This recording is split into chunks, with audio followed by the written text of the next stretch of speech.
It was time to get the cash. Kimberly hopped on Neil's scooter, and the pair of them drove down to the nearest cash point. He'd been nice enough to even give her a lift on his scooter. The nearest cash point just so happened to be in a Tesco car park. In this footage, you can see how cold the night was because cars were even frozen over.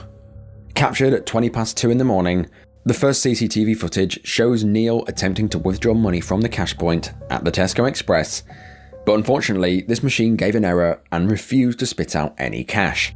So the pair hopped back onto the scooter and made their way to the nearest big Tesco.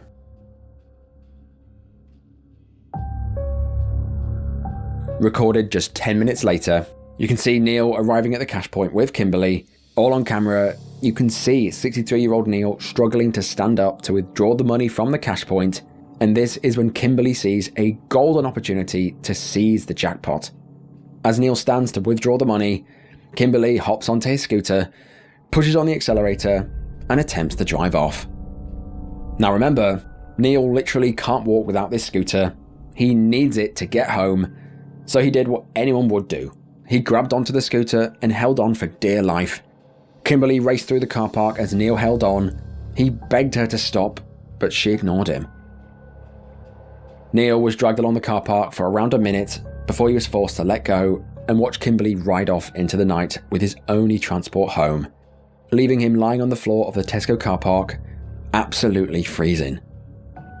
Neil had no mobile phone on him to call for help, and his daughter said that he could also barely speak, so he couldn't even shout for help. He lay there in the Tesco car park, completely at the mercy of the bitter cold. Now January in the UK, it's the winter of course. That night, temperatures dropped to as low as -6.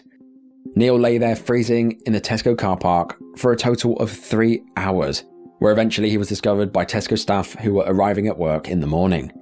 He'd spent the night in sub-zero conditions and he was completely unresponsive. Ambulance teams rushed him to the hospital, but sadly he never regained consciousness